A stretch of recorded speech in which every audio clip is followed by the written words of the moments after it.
welcome. This is our Android Week with Alan Firstenberg in New York, Bruce Turner in Lynchburg, Virginia, Pete Carrico in Kingsport, Tennessee, Michael Banks in Augusta, Georgia, Nate Swanner in Portland, Oregon. This is our Android Week.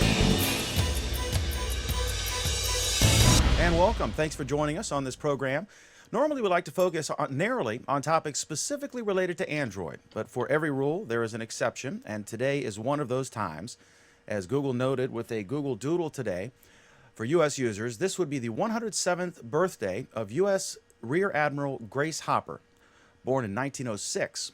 According to her excellent Wikipedia entry, Grace Hopper was a pioneer in the field of computer science. She was one of the first programmers of the Harvard Mark I computer and developed the first compiler for a computer programming language. She conceptualized the idea of machine-independent programming languages, which led to the development of COBOL, one of the first modern languages. She is credited with popularizing the term debugging for fixing computer glitches inspired by an actual moth removed from the computer. Owing to the breadth of her accomplishments and her naval rank, she is sometimes referred to as Amazing Grace. The U.S. Navy destroyer USS Hopper is named for her, as was the Cray XE-6 Hopper supercomputer at NERSC. Alan, I know you are a big Grace Hopper fan, so why don't you put some of her accomplishments into perspective for us? I am a tremendous fan of Grace Hopper's. I only regret that I never met her in person. She was, by all accounts, a tremendous force of personality, not to mention a massive force in the computing industry as a whole.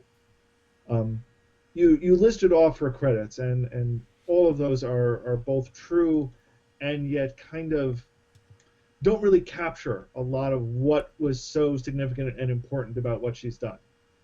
It is safe to say that some of the things she pioneered, some of the inventions that she helped bring about are in use today as much or more than they were 40 years ago when she helped pioneer them.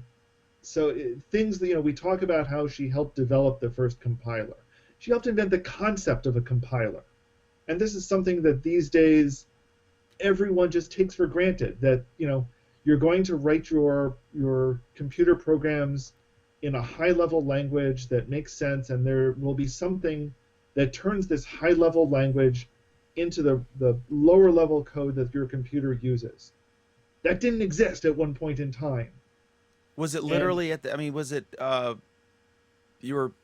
know like the hobbyist computers were actually switches, the first ones, right? Yes, there were switches. And you talk about assembly, on or off switches, right?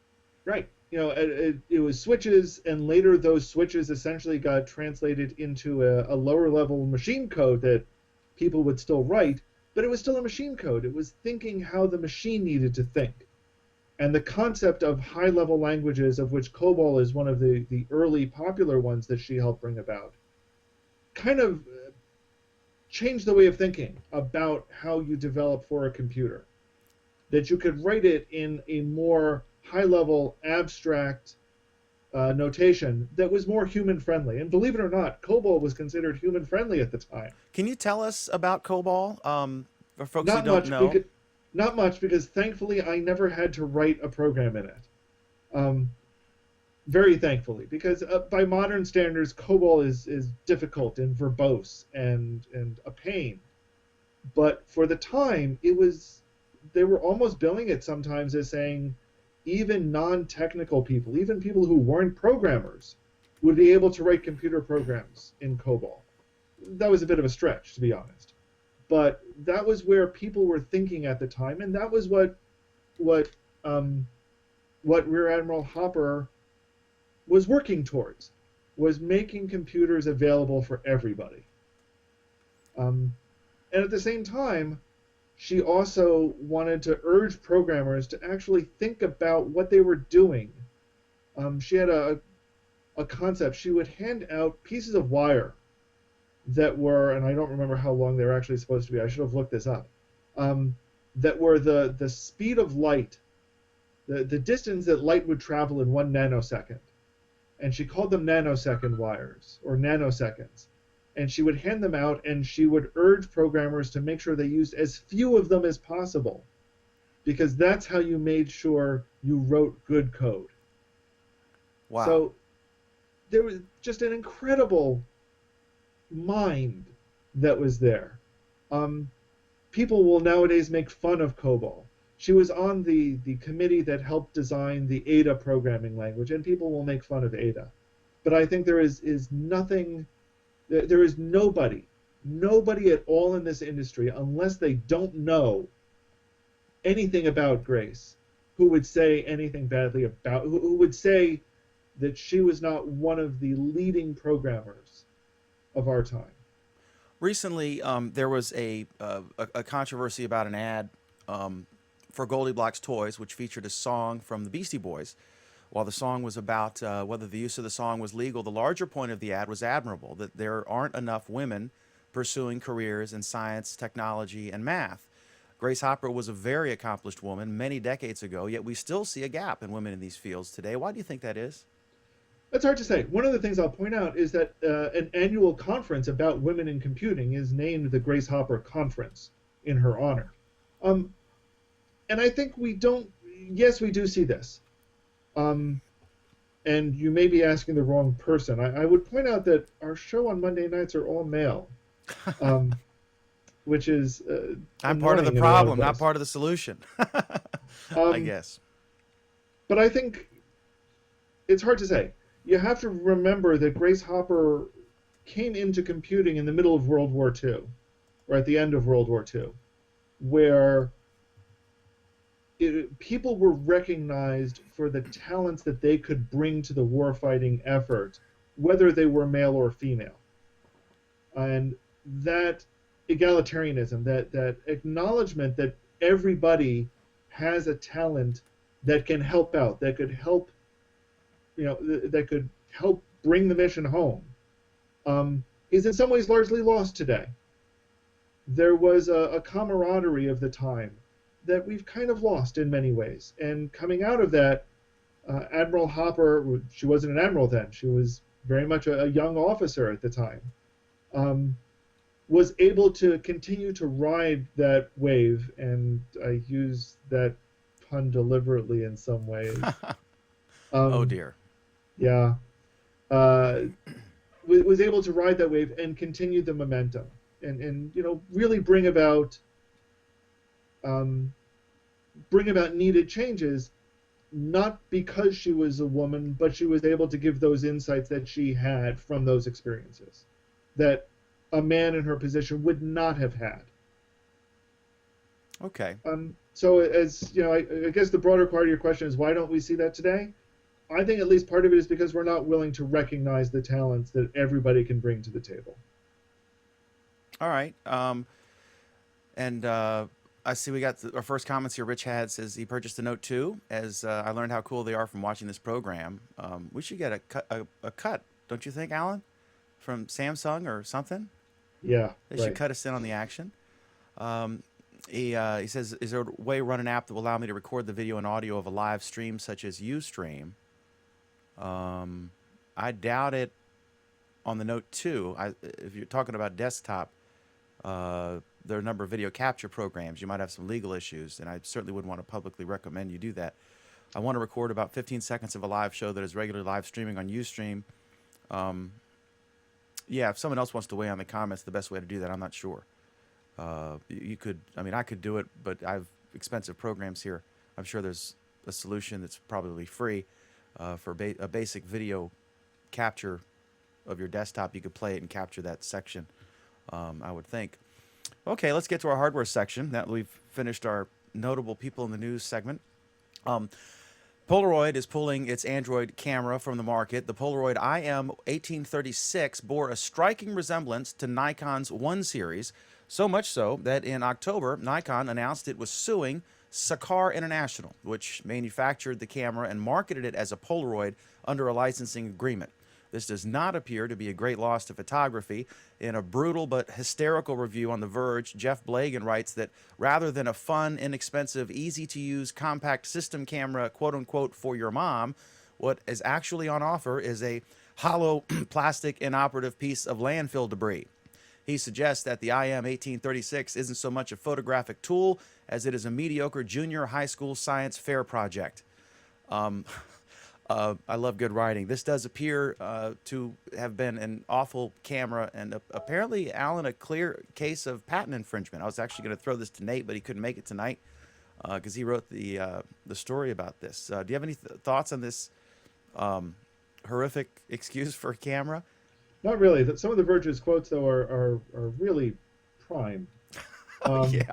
Is really all I have to say there. If you intend on taking photographs of any kind, make sure you do not buy this camera. I mean, it's just really brutal. Yeah. I think it's. I'm kind of curious what patents it violates. Mostly because I'm a little worried that this might mean that everybody else who's trying to do something like this, and who might actually do it better, might fall into the same trap. But otherwise, Yeah, I'm not sure. I'm not sure there's. I think the other thing that strikes me is, the price of this thing was $350. We're not exactly talking a cheap knockoff here. You can find cameras for less than that, I believe. So I'm not quite sure why anybody cared. Is there, to your knowledge, a good Android camera on the market? I mean, the Samsung NX is good, but it's pricey. I haven't gone looking, to be honest. Yeah. I don't know, it just seems like such a logical step to me that the phone, your iPhone or your Android phone is so wonderful with... What? You don't think... Is this the same? Is this... No. I'm trying to figure out if this is the same Dan that 6 months or a year ago talked about how the idea of Android in the camera makes no sense. I don't think so. No, I've always been tantalized by the Samsung NX. Yeah, but you... Okay. I need to go video hunting again, apparently. You're gonna come up with a troll reel. Every time I say anything, you'll just hold on, Dan, and just play it back. Okay, I'll look it up because I thought you had a different position on this a few months ago. But it may have been about a specific. I think that the weird lens thing I thought was awkward, the Sony thing, but innovative, but not something I would purchase. No, I thought it was the Samsung you thought was odd, but no, I'll take a look. Here's the. I think we do agree. It's a great idea. It has some great applications, but we really need to see where it goes. And they really do look alike. I mean, but that doesn't necessarily bear any resemblance to what the patent issues were. But the fact that they pulled it, I mean, and I don't like the whole but why is Polaroid just whoring out their name like that to some company to produce a piece of crap and stick their name on it? Are they that hard up for cash? Polaroid? Yeah. Yeah. Polaroid doesn't manufacture anything anymore. Yeah, they sell their name. Man, it's Polaroid, like this. I mean, like Vanilla Ice. You could probably still do the concert, the nightclub circuit, $10 grand a night, sing that song. Let's remember the Polaroid exists. Was based after the Polaroid process for developing film. You don't see much film developed these days from them. So they're there as a brand name only.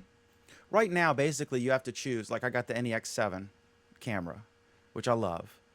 But basically, when you purchase, if you want to take a photograph, you can either have a really good quality picture with a $1,000 and up camera, and not have all the apps that you would want from Android or from iOS, or you can have those things and have a comparatively poor quality picture.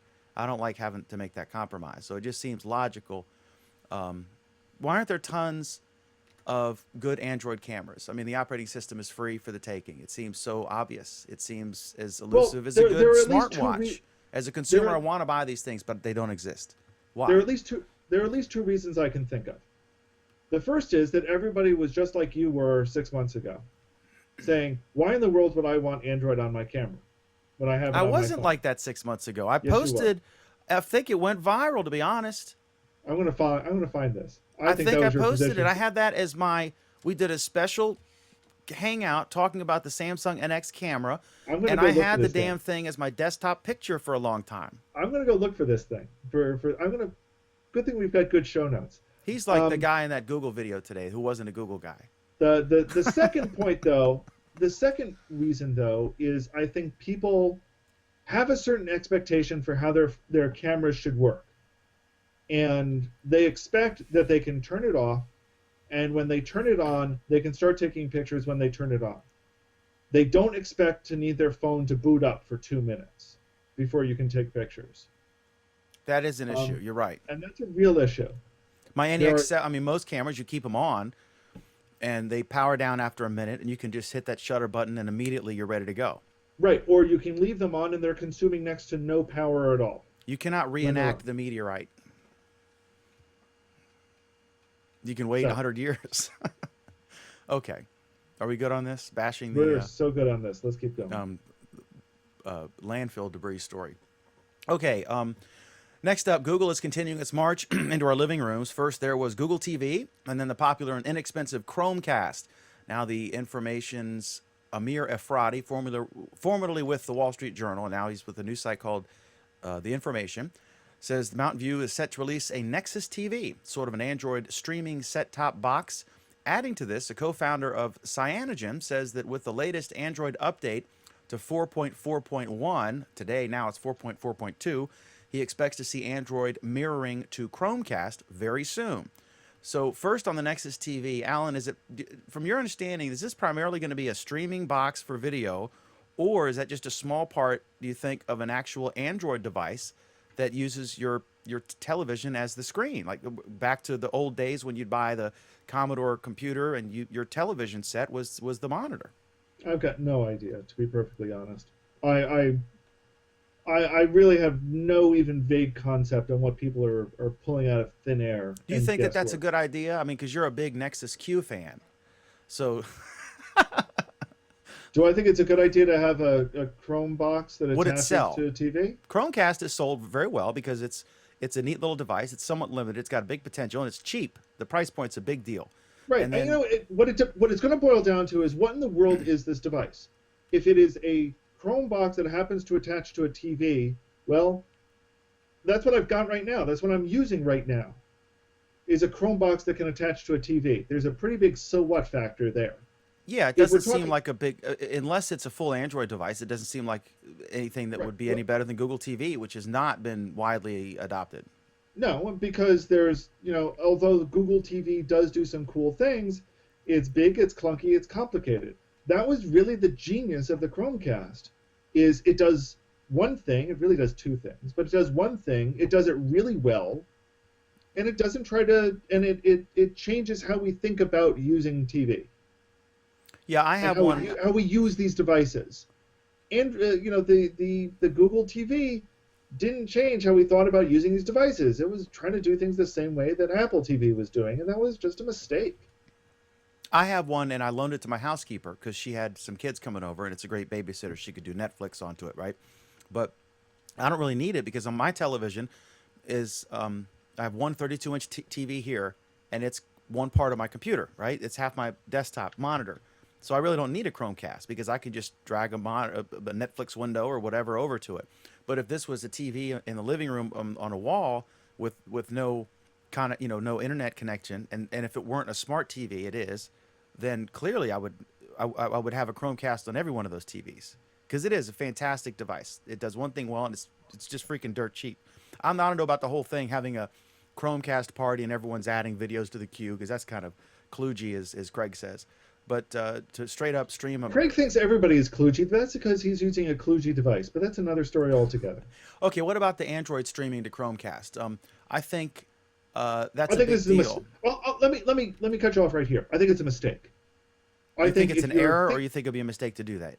I think it was a mistake to do that. I don't think that's what they're trying to do. I think the concept of streaming something from a device to the Chromecast has uses, certainly, but they're very, very limited uses.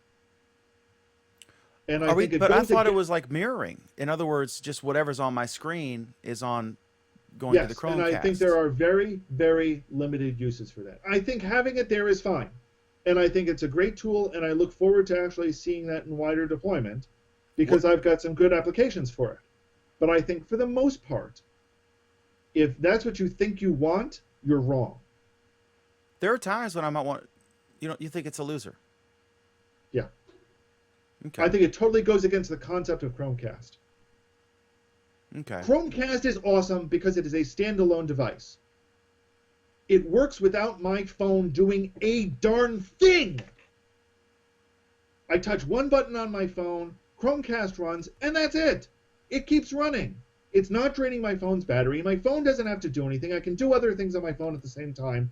It doesn't need my phone. Do you have can you make sense of the whole concept of Chromecast, Google TV, and whatever this new thing is, if it's a Nexus TV, whatever that means, we don't know. This is all speculation. It's a name they invented. But for a concept they invented because they think it would be cool. But do you this is totally out of thin air. You think it's BS? I don't think it's BS. I think it's wishful thinking. Okay. All right, spaghetti on the wall. Okay, there are strong hints that at next month's CES we will see Sony making a big push with 4K video. Instead of standard HD monitors, 1920 by 1080 pixels, 4K is 3840 by 2160, or 4 times the number of pixels, thus the term 4K. Alan, do you expect to see 4K cameras in phones soon? No. Craig really wants those. I didn't say I didn't want them. I said I don't expect to see them. When HD came out, it took a few years for the hardware to catch up, but now it is commonplace. You wouldn't really see a 480p standard definition camera or television for sale anywhere now. When do you think that'll be the case for 1080p? When will 4K be the norm? I don't know. I don't know if it'll ever be, really. I mean, it's coming. Come down an awful lot. Because I remember when when HD came out, they're still selling 720p televisions, which are fine in a smaller form factor. But if you have a 50-inch TV, you don't want a 720p. And I prefer my 32-inch. I got a 1080p, 120 hertz, the best you could get at Sam's Club at the time. But 90%. Here's the thing, Dan. 90% of the people won't see the difference. You would on a big TV. But I mean, even on my TV, I watch Netflix, and a lot of the stuff is 720p, and it looks fine. Yeah. And I don't know what the hell. Like I mean, you watching, Voyager or something. 7 of 9 looks great at 480p, 720p, whatever you want. You just want the zoom in capability. Yeah, I just the early alpha version of Google Glass. Here's the thing. It's I think the technology is a reasonable technology. I'm always glad to see more higher resolution stuff, because higher resolution means you can do more things with it. But I don't think this will really grab on for most people. Some comments here. Rich Hat actually wants to record it using the Note 2. Wants to record video. I have no clue how to do that. Andrew says, The Verge were hysterical in a review. I don't think I've ever seen that before. Oh, no, wait. That's everything they ever write. Yeah, I love The Verge. Not only is their writing superb, I love Neil A. Patel's writing, and I love his tweeting. He's a great guy to follow on Twitter. He's just really funny. In this country, we have Polaroid televisions. I don't think anyone has ever bought one. Andrew Jones.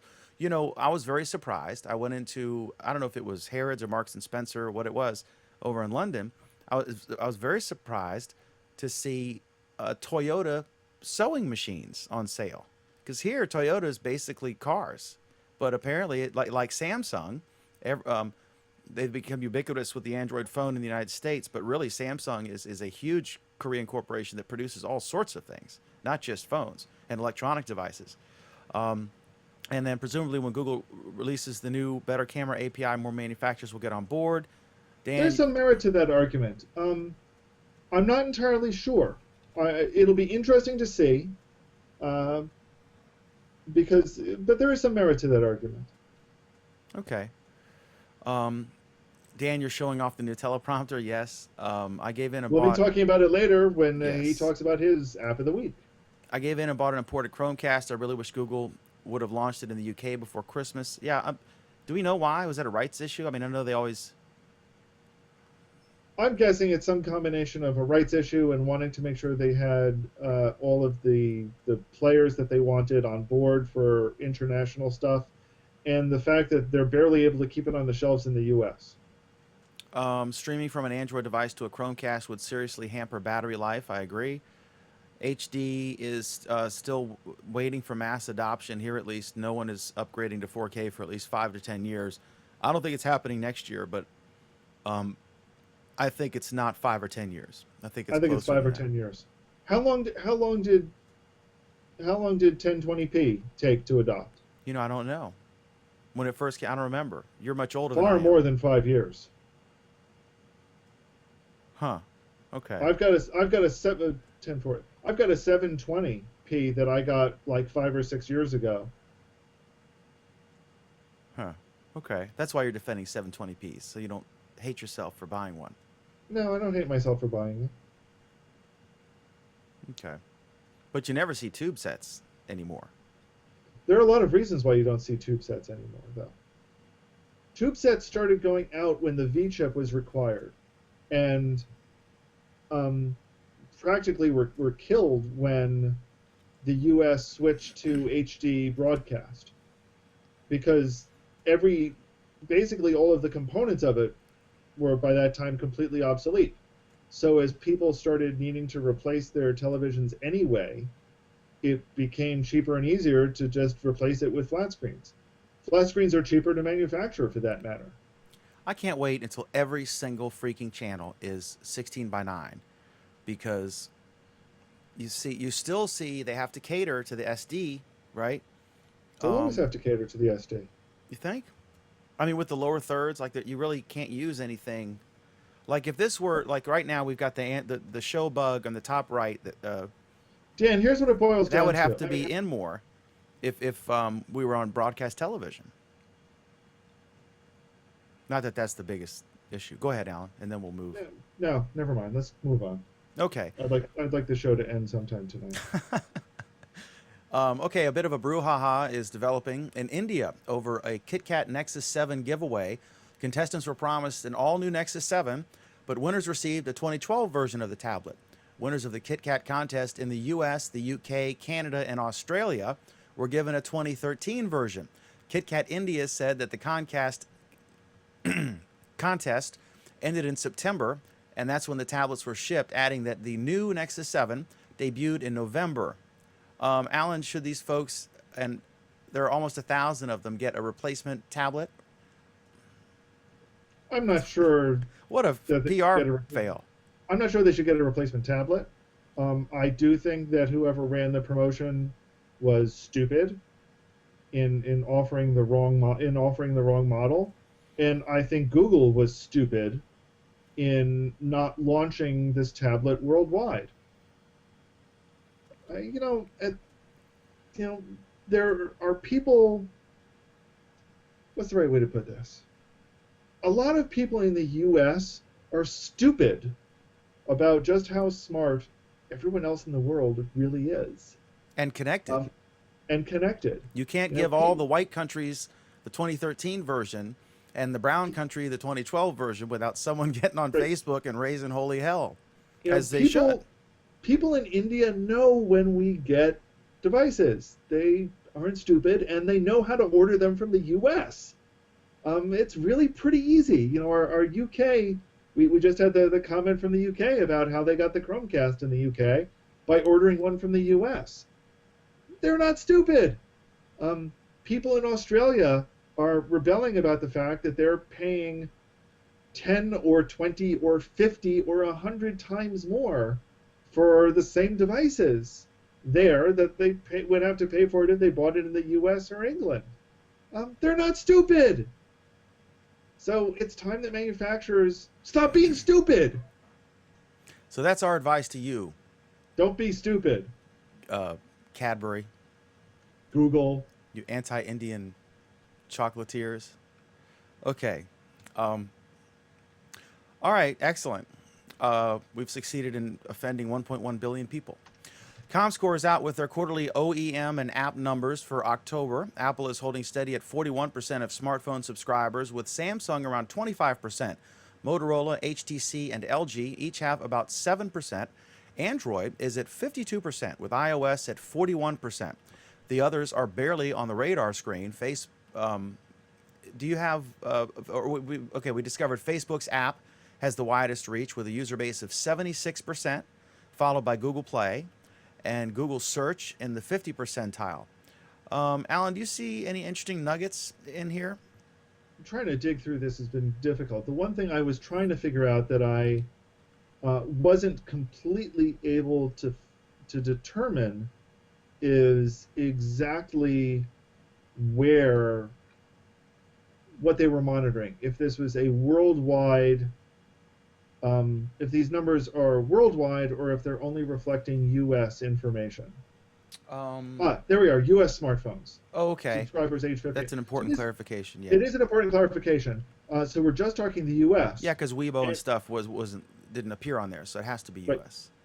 So if we're looking at this, we'll see things like, both Apple and Android gained market share in the U.S. Android got slightly more. So, now in October, they are 52.2% of all the smartphone subscribers in the U.S. Both of them gained. Microsoft also gained. BlackBerry is the loser in this case. So BlackBerry is down 0.7%. And Windows, their numbers suck. Well, of course their numbers suck. Their Windows Phone numbers suck. But you know what? Yeah. I know one guy who's got a freaking Windows Phone, and he loves it.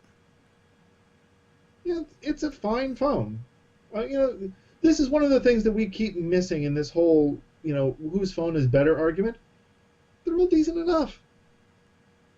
Yeah, I mean, there's nothing inherently wrong with iOS. There's nothing inherently wrong with Android. And there's probably nothing inherently wrong with Windows.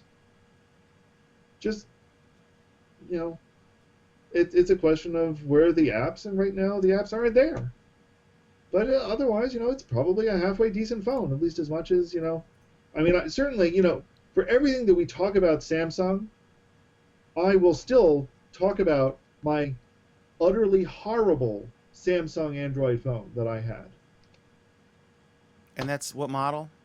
That is the Samsung Insight. No, seriously, what model? I'm just kidding.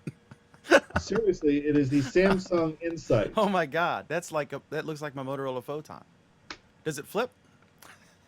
Or slide out? It slides. It slides. Hello, like my Vizio remote for my TV. Okay. That phone and $2 will get you a cup of coffee. Okay. I don't know. You could probably beat someone over the head with it. Steal their coffee. Absolutely.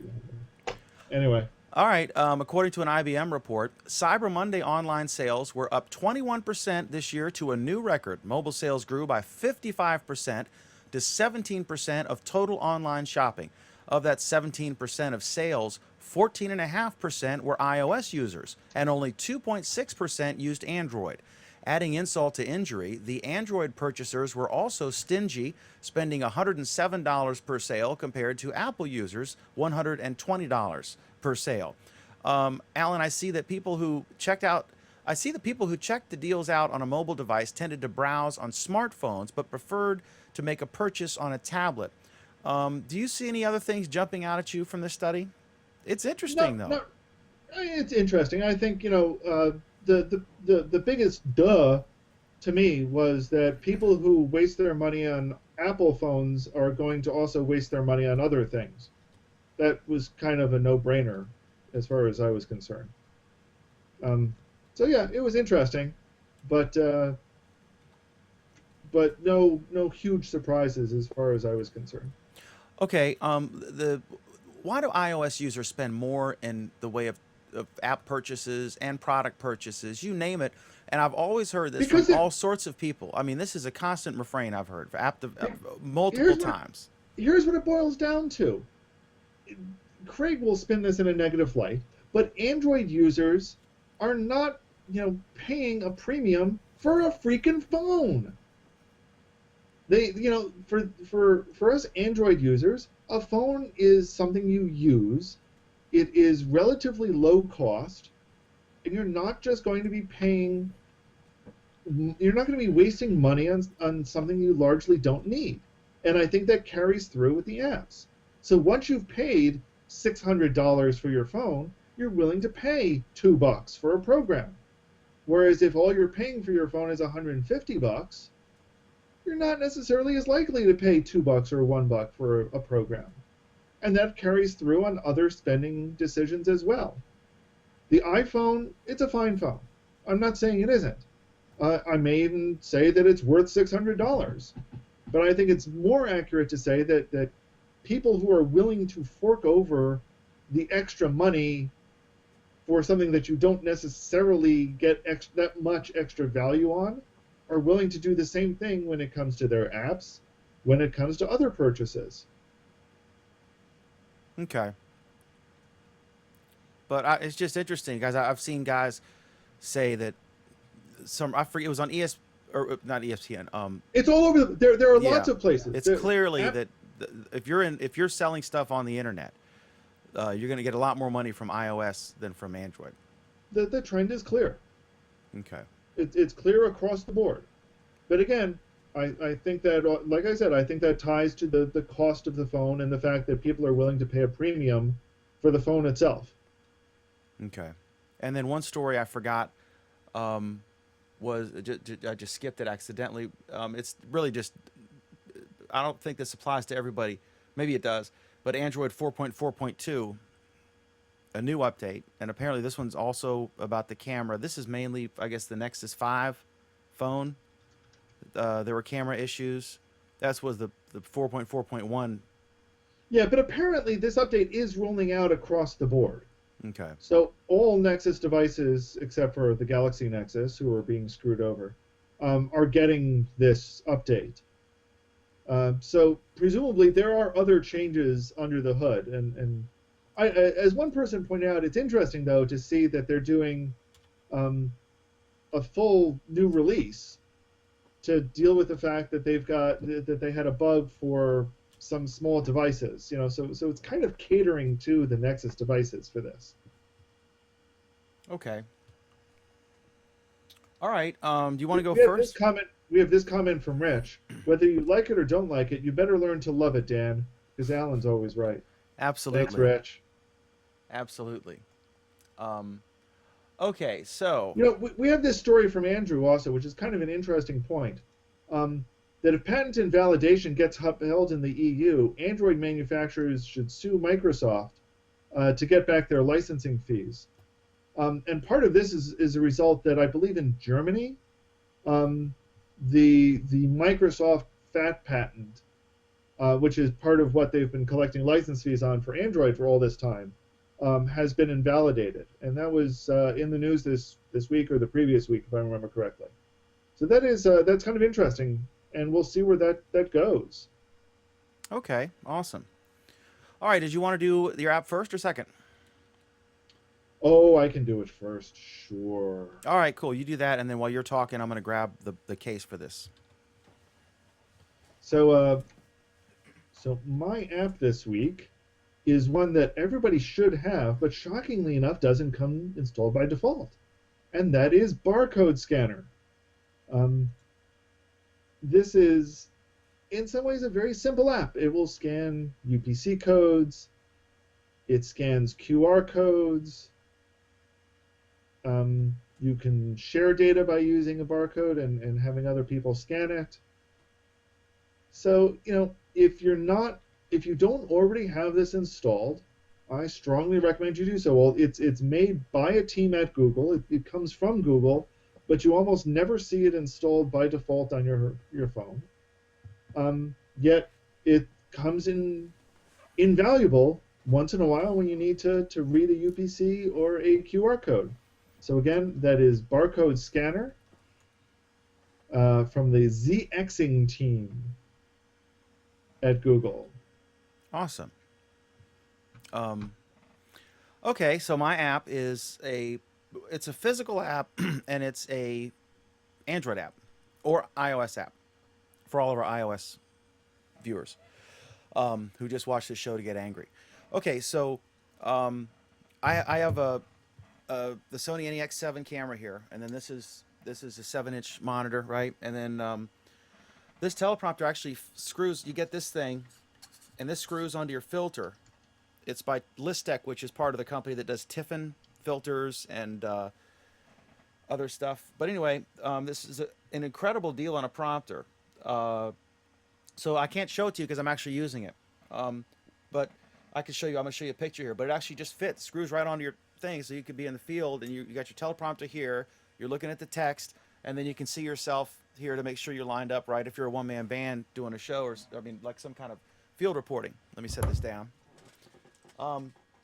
Anyway, so let me show you my screen here. This is the device that I got, and it's normally $300. It says price $319, but the website at Listec says the retail list is $299. I haven't seen it for this price anywhere other than B&H. It's $319 on Amazon. So this is the thing. You get this little case here, and to put this in perspective for size, let me show you. This is the actual case. And then it opens up. It's really neat. It's got a little place.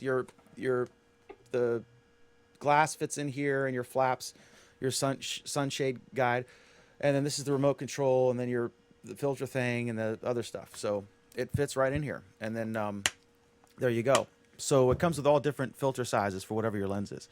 So here's the box it comes in, and then this is what the unit looks like here. It's small and cool, and then it fits about a 4-inch phone. Okay, so my Note 2 would not fit in this. So luckily I had my old Motorola Photon, and that's running Gingerbread, but that's fine for this.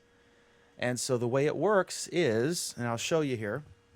I'll pull it out of this because I'm not using it anymore. So this has been under the screen the whole time. And then it comes with a controller, right? This is all included for $200. And then I can go back to the beginning here. And that's what it's mirrored, right? You know, thanks for joining us. Coming up to, blah, blah, blah, I can't even read it because it's backwards, but that was the beginning of the text, right? And you couldn't tell it was under there, but it's really neat. So this is great, and it's so small you can use it for field use. The only thing is the glass, and I'm going to talk to the lady, super sweet lady, name's Lisa, and she works at Listec. The glass is ridiculously fragile because I cracked it, but it still works. As you can see, there's no line. There'd be a line right there. And so I'm going to fuss about that. But other than that, this is... How do you know that you cracked it if there's no line?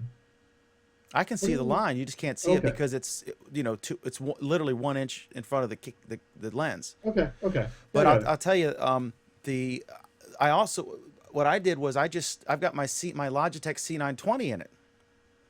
I just put that in there to see if that would work, and it's not designed for that. And then I used little black fabric behind it to keep the light out. But I'm using the teleprompter with my C920. And it worked great. So, and then there's a free app if you want to check this out, but it's semi-functional. Of course, it wouldn't work fully functional without this remote control here. But this is it's the Listec PromptWare Plus app. If you just want to test it, it's free. And this is an Android and iOS app. And then let's take a look at just the pictures here. You see, it's you can get your scripts. There's option, you can mirror or you can not mirror, whatever you want. You can loop the text if you have a short speech and you just want to rehearse it a few times, and you don't have a remote. And then you can also add scripts via email by copying and pasting the attachment, or you can add scripts with Dropbox, which is what I used. It doesn't have Drive integration, or it doesn't yet. You need to talk to them about that. Absolutely, because I prefer Drive. For a number of reasons, but Dropbox is good to have if you have a Listec teleprompter. And these guys make like $15,000 teleprompters, right? The real ones you see. AutoCue and Listec are two of the bigger names, and so you're getting really good quality. It's metal and it's attractive looking. It looks like a real teleprompter. It's just small and portable, and built like a tank. So there, except for the glass, which is very, very fragile, and $80 to replace. So I'm kind of pissed. But anyway, okay, Alan. We've got a couple of comments I wanted to hit quickly. Mm-hmm. Andrew points out that the Nexus 4 and the Nexus 7 2012 Got 422 within the last hour. One change is that wireless display has been renamed to cast display. Dun dun dun.